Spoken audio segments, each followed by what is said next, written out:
Hello, and we're back. A few weeks ago, I did a video on vitamin D and the coronavirus. And of course, in the past few days, the huge news is that vitamin D helps fight coronavirus.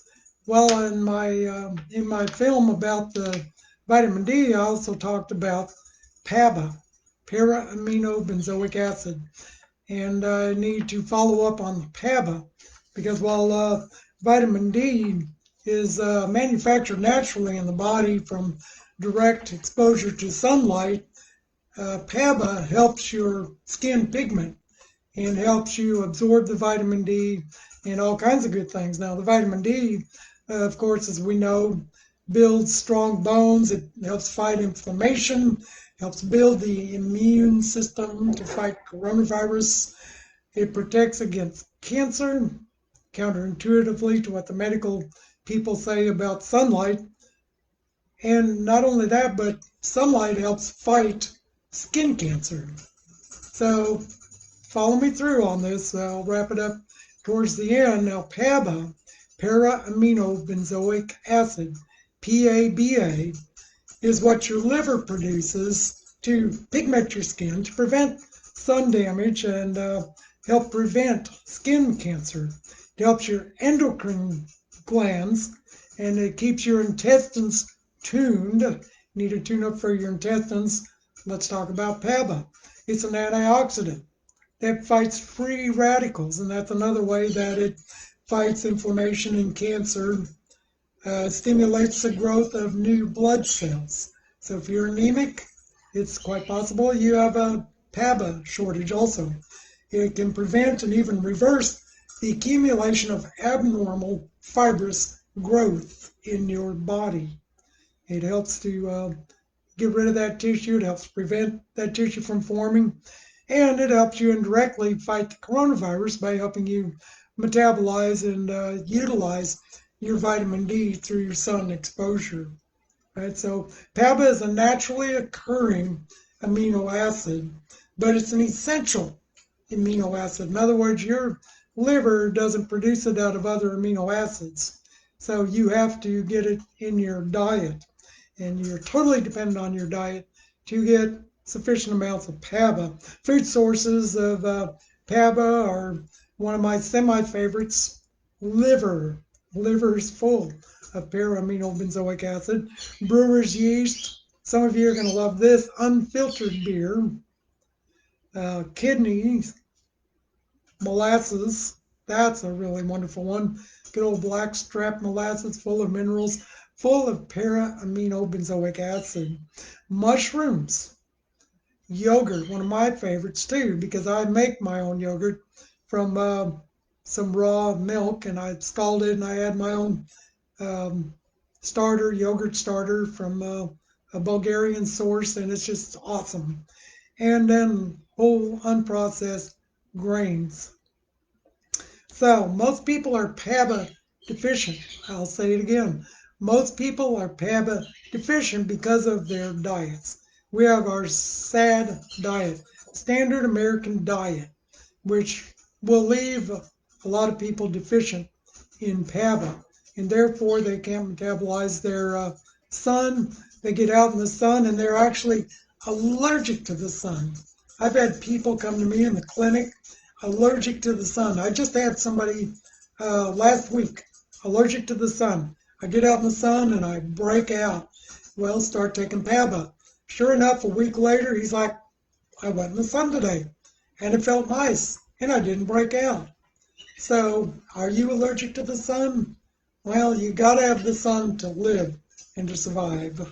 And you have to have the sun to help fight the coronavirus too.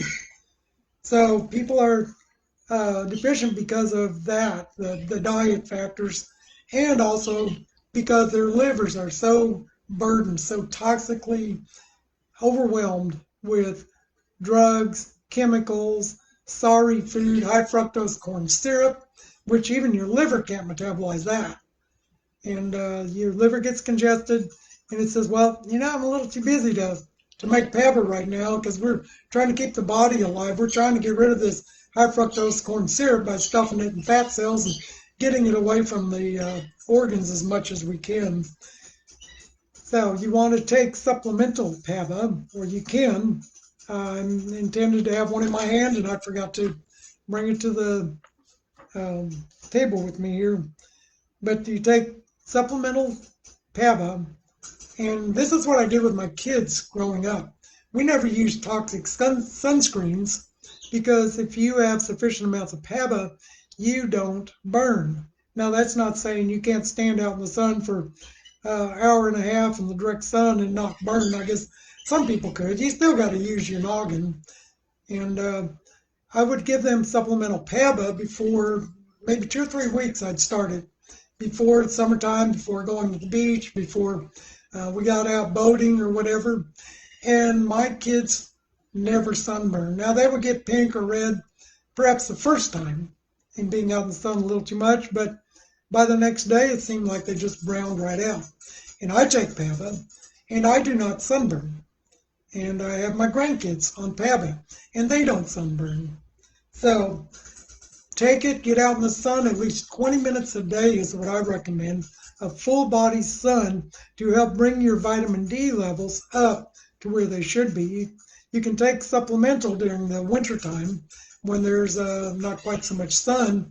And then during the summertime, your body gathers vitamin D and it stores it in your fat tissues. And then through the winter, it siphons off those supplies. So by the end of winter, people are getting the seasonal affective disorder. Some of them are already deficient going into winter, have the seasonal affective disorder as soon as the sun goes away. So get out in the sun, full body sun, 20 minutes. Don't be afraid of the sun. People, just don't be afraid of it. If you're afraid of the sun, there's something wrong. But it's important, no amount of PABA that you take can prevent sunburn if you're using your head for something, besides what it's intended for, to think. So sunscreens are poisonous. Sunscreens are poisonous. I'll say it again. Sunscreens are poisonous. They are toxic goop. They are soup. And some people say, well, my sunscreen has PABA in it. Well, it probably has the aminobenzoic acid. It's probably the chemical version. And the chemical version is known to, guess what? Cause cancer, skin cancer in particular. So do not use sunscreens. Now, a little zinc. That's kind of awesome. Have you ever seen people paint up with zinc? If you absolutely have to be out in the sun and you are going to get sunburned and sun damaged in your skin, put on some zinc oxide. Anything, but avoid those silly, stupid, toxic sunscreens. And when you start to get pink, you start to get burned, get out of the sun. Use your head for something besides a hat rack.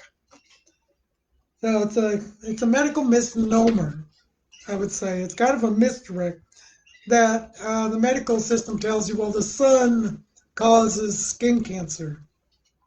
That is a misnomer. That's a misdirect. They say it's from the sun's UV exposure, the direct exposure to it. But skin cancer is caused by UV exposure when you are deficient in vitamins, nutrients, good wholesome foods, and then you combine this with chronic nutritional deficiencies of any kind, and the free radical damage occurs, and that creates your skin vulnerabilities.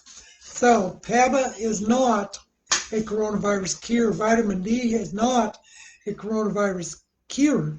But if you don't have enough vitamin D, you're not going to fare so well as others when the coronavirus comes.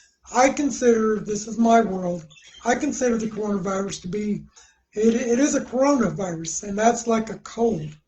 It's fairly common. Coronaviruses are, there's 7 different kinds. The SARS virus hit, back in 2002, I think it was, 1 season, and it was done.